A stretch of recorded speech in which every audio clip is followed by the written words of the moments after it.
Bob, scout on Oklahoma State.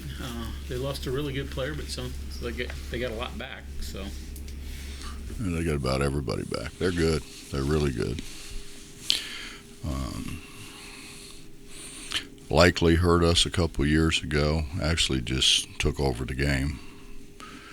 And both the Boone brothers have played really well against us, and they're athletic as can be. They're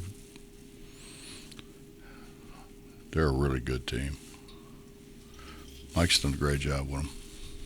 You've been really good there, and they've been really good here. Can you put a finger on why that's been that way? No. One of those oddities, I guess. Well, I think it kind of started when Brad was there, and they had the point guard. But I mean, the guy's a first-round pick. As a freshman, as an 18-year-old kid, he's a first-round pick. He's good, and we just couldn't keep him in front of us, if I remember correctly. And I mean, they've all. One game, you got a tough whistle. You won. That happens to us frequently, seemingly.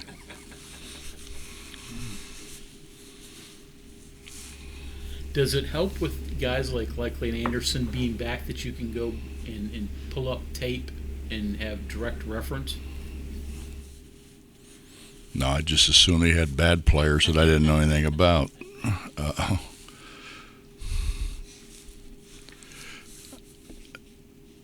They're good. They're good. They play really well together. I've watched them play several times. They play really hard. And I mean, we've had great games. The game in the conference tournament was a great game. And if we get the call at the end, who knows what happens. But they've been great games. I mean, it hadn't been one team dominating the other team. It's been really good games. Impressed with the job Mike's done. They're not going to be in the NCAA tournament this year, but they play hard. He's done a terrific job, but I didn't expect him not to. He's got a great rapport with those guys, and he's got a bunch of guys that have been there for a while that are loyal. And I think they're proud to be there. And I think those guys have probably, I don't know, but I would think probably those guys have helped Mike, kind of convert some of those other guys. If they weren't 100% in, I think they would have helped get them 100% in. I know you can't answer this because you've never been through it, but with as much of a motivation as you make the NCAA tournament, with the information you get the players, can you imagine coaching a season where that carrot is not there and there's no carrot? I think it'd be really hard. I think it'd really be hard, but I think you appeal to their pride and the fact that everybody who plays at this level wants to continue to play somewhere.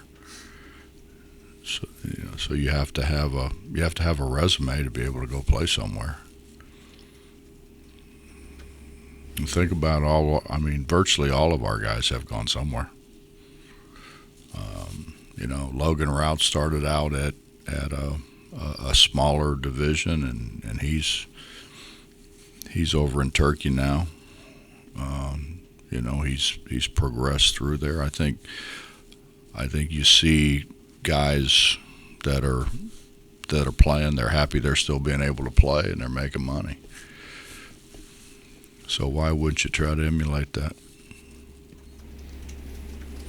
Coach, the Anderson kid obviously came in here last year and probably had his best game he's had in college. I mean, he's been a consistent player for him, but not quite to that level. So how do you scout that or take that? Is it just an anomaly in the sense that he had just one of those days, and then how do you take that with the scout with him moving forward? I think they're playing at a high level right now. I watched them play early. I watched them play Xavier, and they couldn't make one. But I think that happens to everybody. I think that happens to the best of teams. You have days where they just, for whatever reason, they don't go in, and other days, seemingly everything goes in. I don't know how we predict that, or we're going to try to guard them, but we've never not tried to guard them, so I don't know that a whole lot's going to change. Does Kettering give you, I don't want to say an advantage, but help there that maybe you didn't have last year quite as much if you can just put him on Anderson? Well, I mean, Kettering is a very good on-the-ball defender. I don't know that that'll be the matchup. We like having him on whoever has the ball the most. So, I mean, they're so versatile, they can play a lot of people at a lot of different spots. They've got great versatility. You mentioned keeping guys around a while and having loyalty and whatever else it was you said about it. Between the portal and one and outs and the likes, how much does that hurt the sport? I mean, just the idea of college basketball, that you're not selling Jerry West anymore because he might not be here next year and the likes. Well, I think to a large degree that the days of recruiting freshmen and them continue to grow through the program are, I don't want to say they're completely gone, but it sure put a dent in it. And guys get so much outside.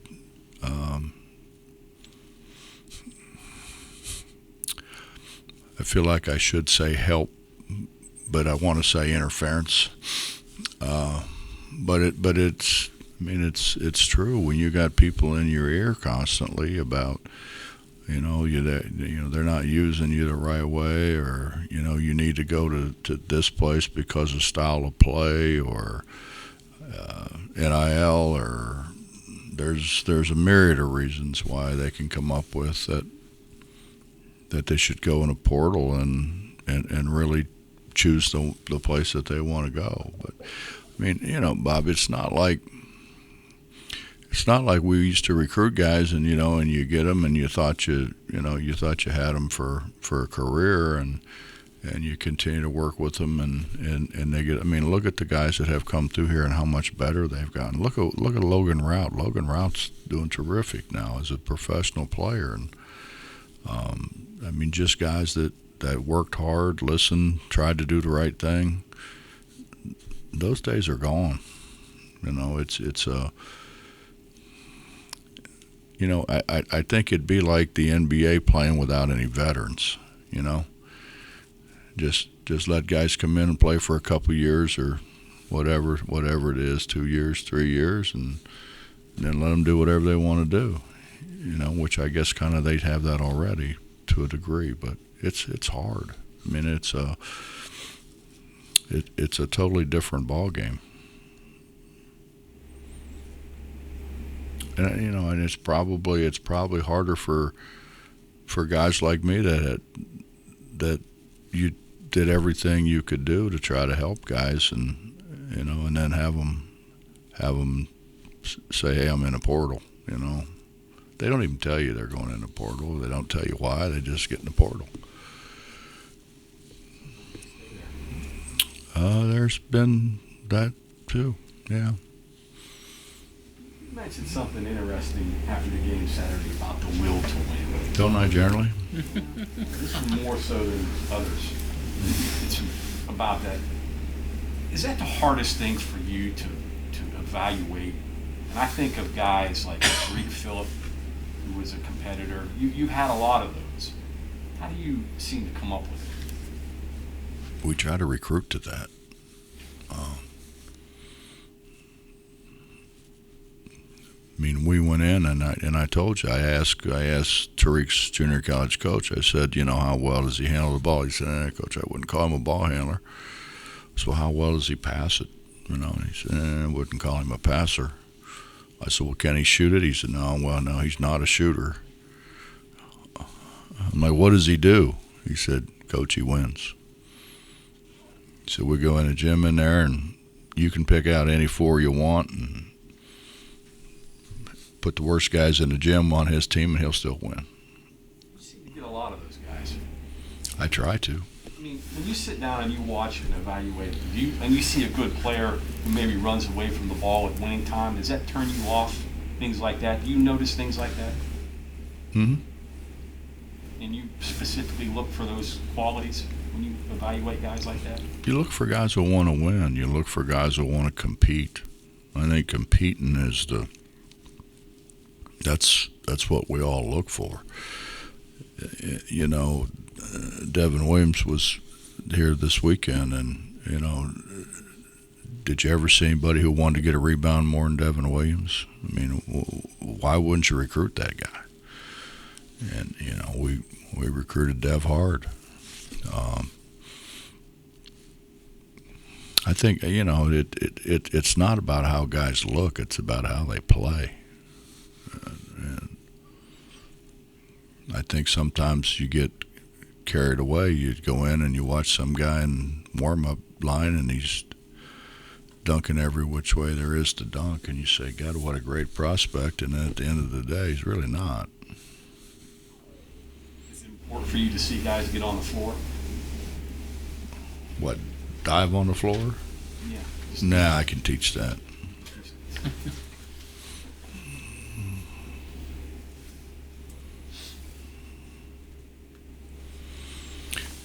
My first day here, over to Coliseum, and I don't know what's going on, and Coach Moran says, okay, mother hen. Well, I don't know what the hell mother hen is, and so I'm standing there, and everybody runs to the other side of the circle.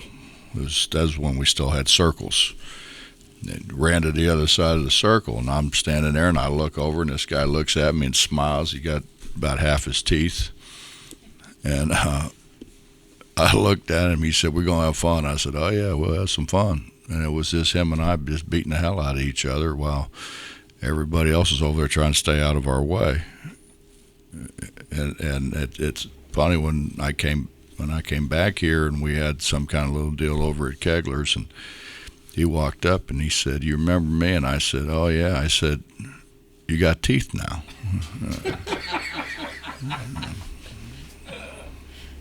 You don't do mother hen. We don't do mother hen, no. But I don't know how much you guys have been able to do since the game the other night, but Malik, is he looking He didn't better? practice yesterday. He didn't practice yesterday, but, I mean, we think he's going to be able to go. Was it a knee or an ankle? No, it's an ankle. Ankle, okay, that's what I thought. Mm-hmm. Same one he did before? Mm-hmm. Same one he's done a bunch of times. That's a good thing. He's done it a bunch of times. The more you sprain them, the faster you can come back from them. That's science? That's my medical report for the day. Where do you think? Oh, go ahead, Bob. Where do you think Taz was energy level wise the other day? Wasn't very good. Just. I mean, he gutted his way through it, but he wasn't very good. Better each day. Good for him. He was better yesterday. He's got to get his weight back too, though. I mean, he really. I thought he looked really thin coming back. Can you do that in a couple of days? No. But to your point before about the will to win, those two shots he made were pretty big. He's made big shots. I mean, he's. We're honestly, man, we're blessed. I mean, we got three guys can make shots. Yeah, we got Taz and Sean and JB. Those guys can make shots. Bob, some of the guys, the younger guys deeper on the bench, what do you see out of them in practice? They're getting better. It's a big leap when you go from being the best player on your team to being not one of the best players on your team. And they've got people are bigger, stronger, faster, and you don't really see that at the high school level. You don't see guys that big, that strong, that fast. And so it takes a little while, but they're getting much better. It's kind of like the shot that Kobe got blocked. That wouldn't have got blocked in high school. He just took too long to get it off. JV show you anything? I think of that free throw. First one he makes, and then they call the timeout, and then those guys are just messing around there. Probably 3 or 4 or 5 minutes between shots. He wasn't very happy with it. I know that. Did that show you something in him? I mean, he didn't have statistically a great game, but to make those at the end like that? He does a lot of things. He does a lot of things that really help us. I mean, I've been really pleased with. I mean, he's defended, and he's had to defend at times a big. At times he's had to defend a guard. At times he's been defended by a big, and at times he's been defended by a guard. And he's a great team player. He's really unselfish. He doesn't force shots. So I couldn't be happier with JB and what JB's done.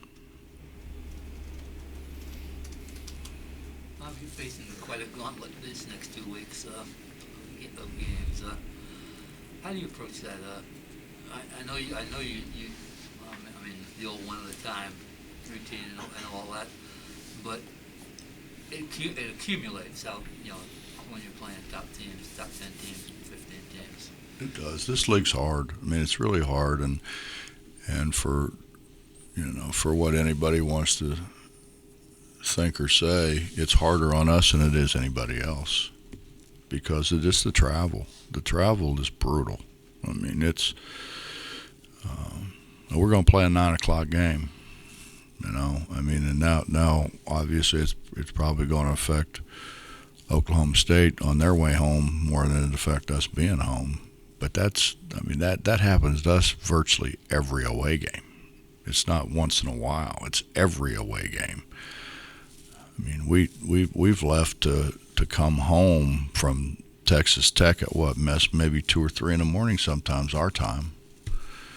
Because we have the late game on ESPN, and then of course when we played Texas Tech, there was a lot of fouls and a lot of stoppage of play, and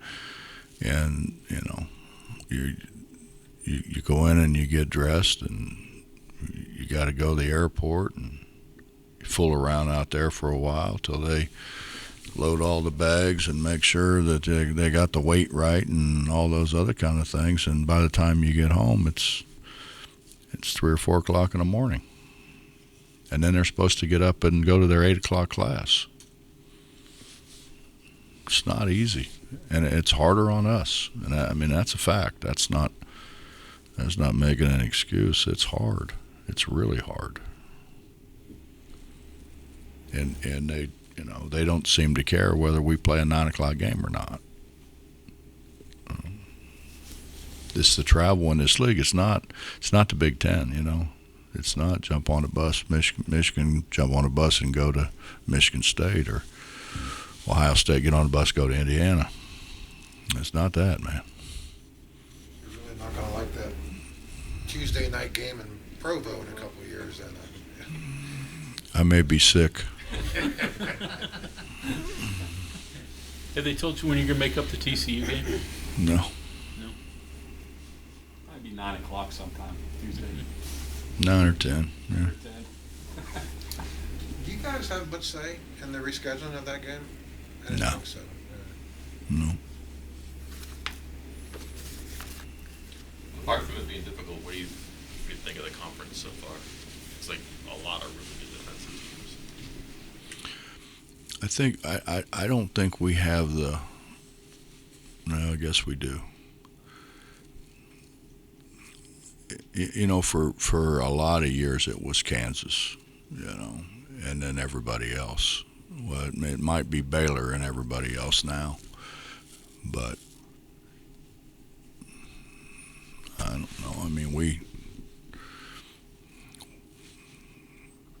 could have, should have beat Baylor a year ago, and that guy throws one in from half court. That's after we missed 2 free throws, or maybe it was 4.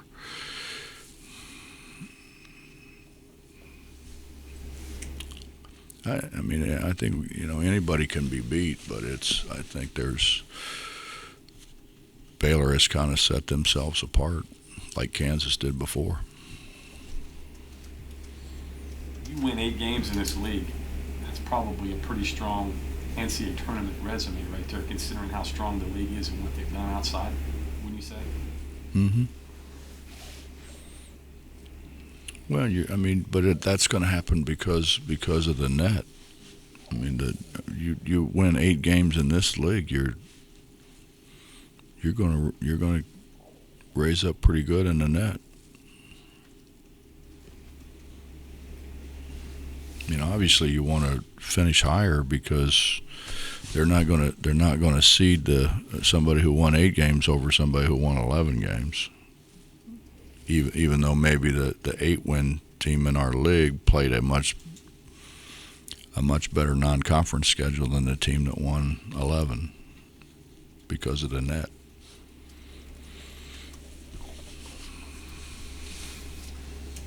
After Saturday's game, I think you said Isaiah had a lot of tools. He did not shoot a 3-pointer in that game. He did not use that tool. Is that progress, or is that curious? No, I think he took what came to him.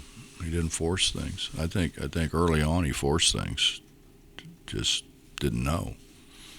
I think we have absolutely no problem with him shooting a 3, but not a rush 3.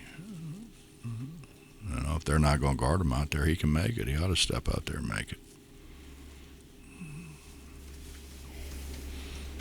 I just get a kick out of those bank jump hooks. You don't see that often. He made what, 2 or 3? He had a great up and under on the other side. He did. Is that kind of where he's But at? you see up and unders. You just don't see guys banking in jump hooks much. From the thing too, falling. Well, from really the middle of the lane. The key will be holding the follow-through when he makes those. Makes what, the 3? Man, no, makes the bank shot and then holds the follow-through. It's hard to do the way you shoot it. He's getting better and better. You know, he's growing. When you develop bigs, do you work with one specific thing until they get it to a point where it's good, and then work on other things? You can't do that. I mean, you may. Depends on where a guy plays too. You know.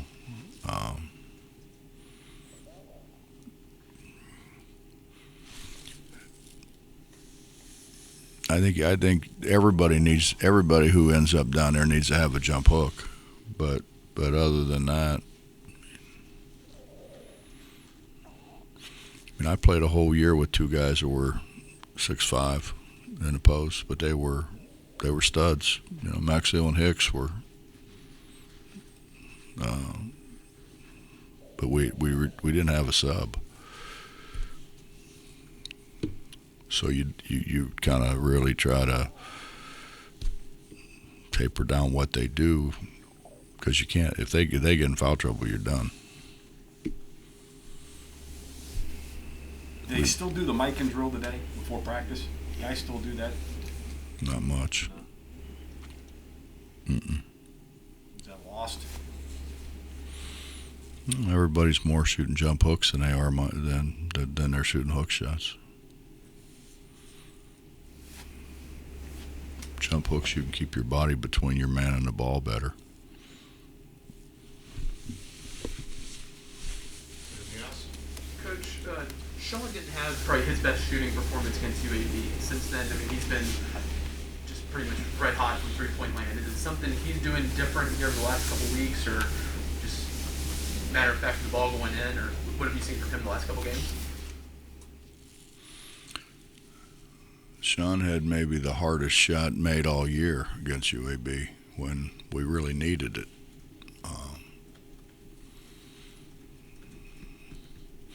I thought they did a good job of guarding him, you know, but we probably didn't do a good enough job getting him open. But he's worked a lot with his ball skills to try to be able to get a little bit of distance between him and the guy guarding him. Depends on who's guarding you too. You know, you put a 6'7" guy on you, it's a whole lot different than having a 6'1" guy on you.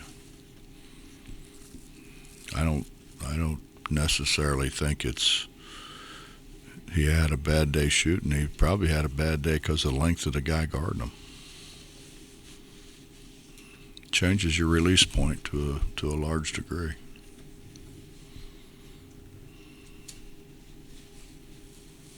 Coach, thank you. Mm-hmm.